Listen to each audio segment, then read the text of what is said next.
You're listening to Commissioning Conversations, the podcast brought to you by Broadcast Intelligence.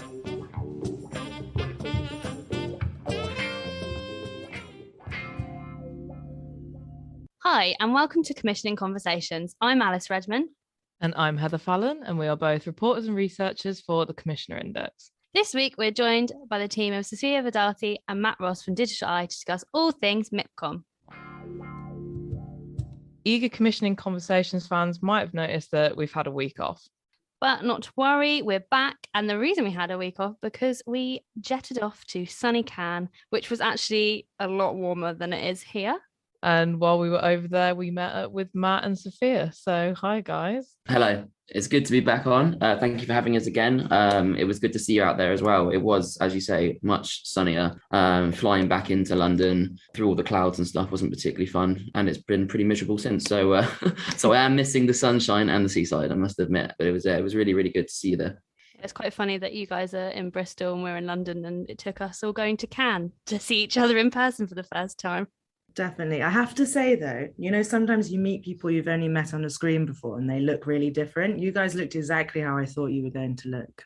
So I'm glad. I love that. I think that's a good thing. Yeah, same with you guys as well. It was weird to be at a conference surrounded by strangers, though, wasn't it? How did you guys cope with? I had a little bit of post-pandemic panic for a couple of days.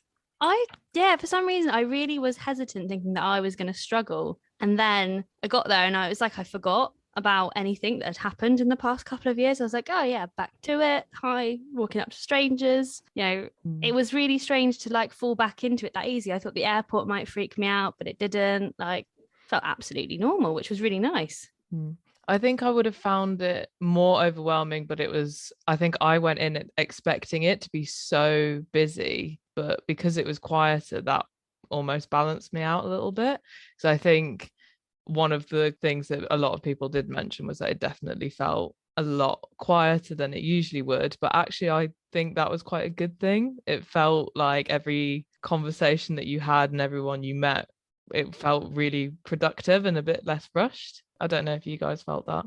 I've actually not been to MIP before, so that was my first experience. So I don't really have anything to kind of benchmark the size of it. But I know from speaking to a lot of people that it was considerably smaller as an event than it has been in the past.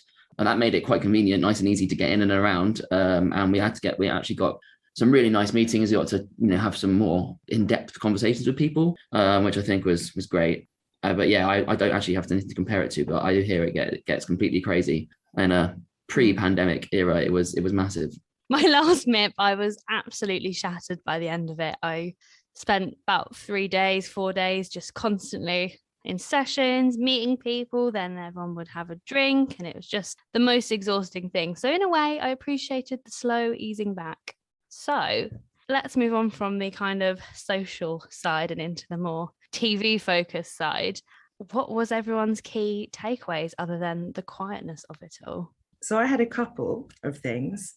So the first one was, it was just so clear in the conferences, and then of course there was the streamers keynote series, how much more of an emphasis there was on streaming platforms now, which wasn't a surprise for us because obviously that's what we do. We've been seeing the huge rise in popularity, which was kind of turbocharged by the pandemic. But Matt and I actually have a bit of a funny story, which was we tried to go and find Netflix. Aren't we all trying to find Netflix? And it just we ended up walking round and round in circles, looking at the floor plan, walking up and down stairs. And it just made me think that there's such this huge hype, and obviously for content makers, this incredible interest in having your content on a streaming platform. It's almost like streaming platforms have become their own unique brand of coolness or modernity. But what shocked me was I work almost exclusively in looking at streaming platforms, Netflix content. What shocked me was how much other content there is out there. Walking around, seeing, tongue-in-cheek soap operas, hearing about this new tech AI deep fake program, which was going to recreate Princess Diana, and a French guy was going to interview them, and seeing just the huge range of content, which really isn't represented if you just look at the streaming platforms. So that was eye-opening for me, I think. I think a lot of what I noticed was definitely around the streamers. And it's funny that you say you were looking for Netflix, because I think what I really noticed, if we went back like a year, 18 months ago, conversations at markets like this and at conferences and events were always about Netflix, Amazon, and maybe the emerging streamers as well. So like Disney Plus, Apple TV. I think at the last MIP I went to, Quibi was making a big splash. And I can't believe in the time between that's launched and failed and had its catalogue bought by Roku, like in the time it's taken. Exactly. But yeah, the conversation was really different. So it wasn't really about SVOD services as a whole. It was also AVOD and smaller streamers and things. There was a session I went to, I think it was called like something punny, like Stream If You Want to Go Faster, or The Future of Streaming. I can't quite remember what it was, but there was Patrick Connolly, who was formerly AMC. He made this point about how any streamer wanting to go global has almost two options. You either have a lot of money and a lot of funding behind you, and you take this local but global approach that Netflix, Amazon, Disney Plus, all of Paramount Plus, all of those are kind of taking, where you go in and you make content targeted at that territory and make it for that territory in those languages and things like that. Or you have to go really, really niche. So the AMC man was saying, well, he's not AMC anymore, but formerly AMC was saying Shudder, which was the AMC horror platform, that does really well globally because it is so niche that horror fans around the world are wanting to see it, even though their programming isn't, in Spain. They still have Spanish members because they want to see this like very targeted horror programming. And I think in the Pluto TV keynote as well, they were saying that the reason why people come to them as an AVOD is because they have this curation of these super niche channels. And afterwards, I haven't really paid that much attention to Pluto. And obviously, we are commissioning focused in what we do, but the channels are so niche. There's like a Dog the Bounty Hunter channel that just plays Dog the Bounty Hunter episodes. And they were saying there's like a Doctor Who one and things like that. And I was like, that makes sense. Like if you don't have the budgets to maybe program, this really broad range, instead you need to go very, very niche. And I think that was such a big topic of conversation across so many things, especially in regards to streaming. Yeah, I was at the Pluto talk as well, and I thought that was another pick that I picked up on that as well. Almost as a kind of a USP for them outside of in when they're competing with the likes of Netflix, etc., because they have a more curated content library and they don't rely on the algorithmic approach as much. So I thought that was really interesting, and it's definitely something we've seen backed up in our data and the viewing data as well. When you look at trying to understand how content drives subscriptions and things like that, which is what we're doing a lot of work on that at the moment. And you start to see niche stuff kind of over-indexing and outperforming in terms of subscription growth, and that's because you do have these kind of fans that are on for that. So I think there is a market there for people with that channels approach to get everyone's money is the same, isn't it? If you just want to watch anime or you want to watch all this more kind of popular stuff, your £10 a month is as good as anybody else's. Yeah, one of the main kind of buzzword phrases that just kept being thrown around in all of the panels was glocalization, which I think is a great word. I find it really naff when people throw these things together, but I think that was definitely something that was a really central part of Netflix's strategy, and it's definitely reverberated out into streamers. And also, to be honest, public service broadcasters from different places are now trying to sell and distribute with that whole global but local outlook. And yeah, I definitely can see glocalization becoming the new TV word of the year. Oh, I'm not sure I'll be able to handle that. I'm not sure I'd be able to forgive myself if I wrote glocalization in one of our digital live blogs. But it's an interesting concept, isn't it? Because it almost seems like it should be an oxymoron. And then I think also you've got to think about the way what we refer to as global content has drastically shifted over the past 5 to 10 years. So I don't know, 10 years ago, global content was almost exclusively American, wasn't it? Yeah. It was almost exclusively American. It was Hollywood. And now global content is a dystopian South Korean vitriolic commentary on capitalism. Exactly. I don't even think it's been 10 years. I think it's been, I remember starting at Broadcast Intelligence, that was like 4 years ago, and Netflix were doing, not a lot in any territory other than America. And considering they've kind of led the charge, to give them credit where credit's due, for this globalization in 4 years, to have that happen so quickly, it's so fascinating. And I think they are to credit for us all being a bit more willing to watch subtitled programs or dubbed programs, and that becoming a real key part of their strategy. Yeah, and it wouldn't be a MIPCOM kind of roundup without mentioning Squid Game, because I think every single person there was talking about it. Everyone was so excited. Even if you didn't like it, if you loved it, it was on everyone's mind. Well, I didn't. I watched the first half of it, and then I was supposed to watch the second half of it with my partner. But then, whilst I was in MIPCOM, she binge watched the rest of it without me. So I'm now in one of those odd circumstances. I was trying to find some time to catch up and watch it. But terrible. It was something that everybody was mentioning. It's a great case study, and it's going to be really fascinating. We actually have done a little bit of work on some of the Squid Game data so far, and it looks to me like the Netflix talking about it being one of the biggest is definitely right. And the numbers are looking pretty big, and we'll be releasing some data on those soon. So we're looking interested to see how it stacks up to those other shows that are kind of in that same bracket, your Bridgertons, Queen's Gambits, Stranger Things, how, these top performers on Netflix, how well Squid Game stacks up compared to those. It'd be really, really interesting to see.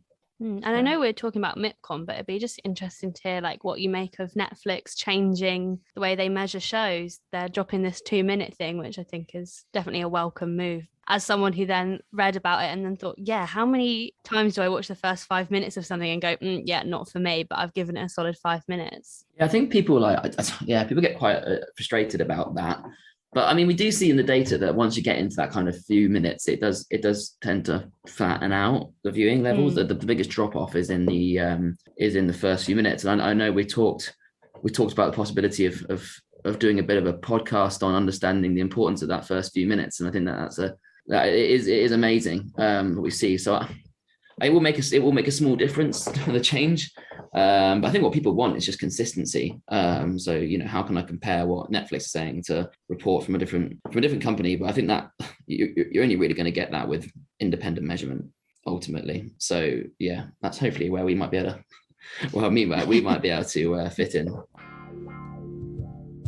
So I guess kind of following on from Squid Game in that conversation, one of the other notes that I picked up on they were talking about in terms of global TV trends, not just region specific. In scripted, there's a really big upcoming trend about both scripted and non-scripted coming together, whether that's factual based dramas or documentaries that have an element of drama added to them, which I thought was another really interesting point from a kind of commissioning point of view. And then there's also a few examples of where a broadcaster or a streamer had done, say, a drama about a subject and then also commissioned an unscripted complement to that. So the first thing that popped to my mind was ITV's Des, where there was the drama with David Tennant, and then they had a documentary, I think it was a 2-parter, that kind of followed it up, and then finding new ways to just really expand content if something's a hit, which I found really interesting. Yeah, I think that's really interesting as well, Heather. I think it's the whole,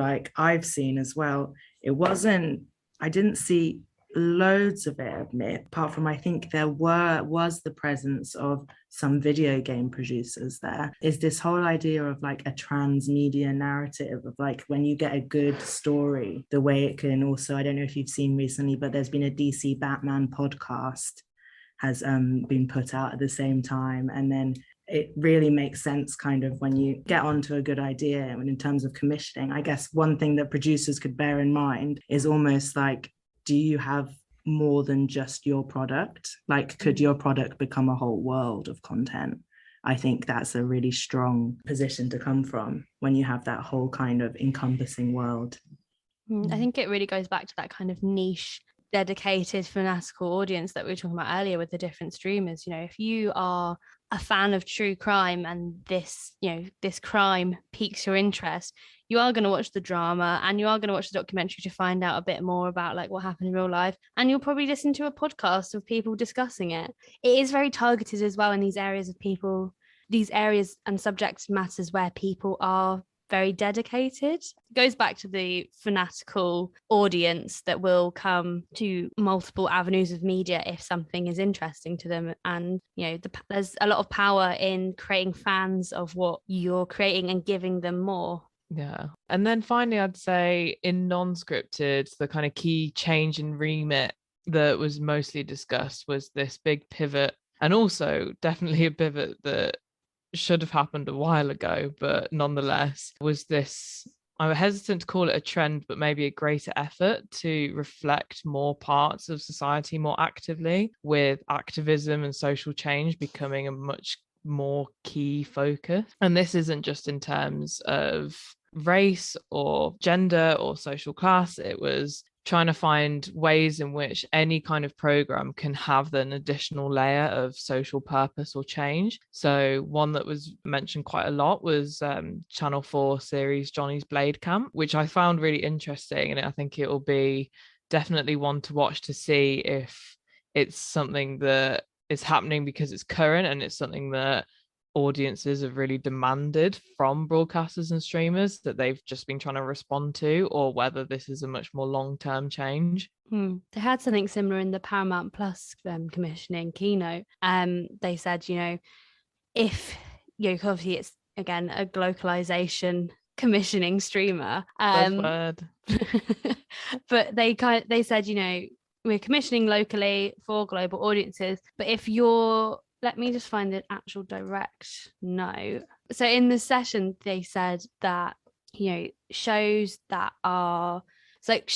contain social impacts, so about the environment, health, equality, things like that can be shown for a global audience will then get the global rollout. So whereas, you know, you might, in the UK, they've got Sebastian Cardwell and Daniel Pearl commissioning from Channel 5, whereas they may commission a few things that are purely for the UK audience, and if it does well globally, that's nice, like, thank you very much. Whereas, you know, if it's touching on these subject areas that are really important and, like, you know, can cause social change, Paramount Plus is prepared to give that a huge global push and a global rollout. So I think definitely buying and the commissioning is really echoing what society at the moment feels in its need for change. It's interesting because something we've noticed before in the data is that specifically documentaries that are normally kind of locally based, so I'm talking about, it's not a documentary about space or nature, but something, for example, Madeleine McCann case, and also there was another kind of true crime docs. We found that they can do very well in the region in which the story was based or which the event happened, because it's kind of fresh in those viewers' minds, but they don't do as well globally. So I think to have a documentary which is globally received is a challenge. I think it's a good challenge to aim for, but from what we've seen, documentaries are mainly consumed on a regional basis. That's really interesting.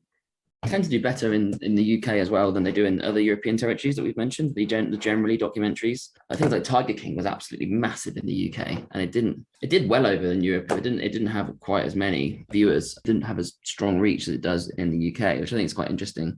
So a lot of that American documentaries travel over here quite well, but I'm not sure they work as well in Europe. But then, as Sophia mentioned, there's kind of more local stories in Europe do really, really well for a documentary. So I think that's all part of the balance that these streamers are trying to find, especially if they're targeting expansion in certain territories, but then less so in others where they feel like perhaps there's less headroom for them to grow as well. I can't fathom watching one episode of Tiger King and not just having to watch the entire thing. Yeah, I don't know whether they don't push it as much or you know, whether they think in Spain, for example, this isn't going to go down as well, so we won't push it. But I remember Tiger King being right everywhere in the homepage of Netflix, and you know, immediately you turn it on, you suddenly got a trailer in your face, and you think, who is this nutbag? And then you're absolutely fascinated. I remember seeing it, and it was very shortly, I think, after the first lockdown rules came into place. And I remember texting my friends saying, "Oh, you're going to absolutely love this one. You know, this looks incredible." And then it was everywhere. And I wonder how we are very much influenced by what's been put on these home screens of streamers. So I wonder whether it's you know, a lot of the time it's a chicken and eggs kind of scenario. You know, it did not do so well because it wasn't put up there, or was it not up there because they didn't think it was going to do quite as well because they're not as popular. But yeah, it was just interesting to see that some of the US docs don't do quite as well in Europe as they would do in the UK. And true crime always universally does well. Again, everyone was saying this year true crime's doing really well. I think one other one that was trending at the moment of interest was modern history rather than ancient history, so that's another good thing to note. But yeah, true crime documentaries will always travel. I don't think I'm breaking new ground there. Well, I think one more thing I think I can add from what I've been looking at the data, and unfortunately it's going to be adding to the globalization content of this podcast. But it's every time we've said globalization again. So it's about formats. So if you think about it, there's a program that's done quite well on Amazon Prime, not in the UK because I don't believe there's a UK version, but it's called LOL Last One Laughing. And I think the format is based on, so it's a global format, but they've made local versions of it in Italy, in Germany, in France, using local popular comedians. I'm pretty sure the format is people tell a story and everybody tries not to laugh, I think is the competition. Yeah, it was originally from Mexico. It's a panel of comedians and they take it in turns to try and make each other laugh. And I'm not sure whether I think it's the last one to laugh wins. So it's like comedians really trying to flex their skills for other comedians, which also makes it very funny. I don't know why they haven't done a UK one, because I feel like that would be I'd love that. Right up everyone's street. They do have an Australian one. So if you are looking for some English language comedy, it's on Prime now. But anyway, sorry, what was your point about formats? So my point was that was a version of kind of a global format that is obviously, but has to be adapted locally.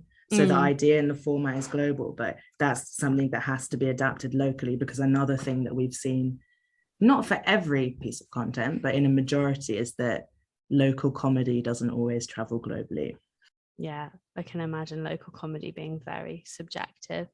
But yeah, formats are booming again, especially in the entertainment, which is nice to see. I think everyone's kind of got a lot more format funds are being set up, and there's less risk with the format because you know that people have watched it, even if they've watched it in South Korea, like the case of The Masked Singer. If you know a certain percentage of the South Korean population have watched it and enjoyed it, you kind of can, we're not all that different.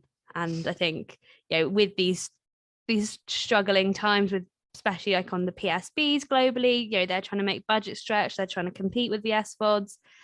This format that's already made and has been tried and tested has come through our door. I think rarely you're going to completely lose with that. I wouldn't say it's a win-win necessarily, but I don't think you're going to be like, oh no. And sometimes it's going to be a win-win and you're going to get The Masked Singer and you're going to smash. It's a much safer bet.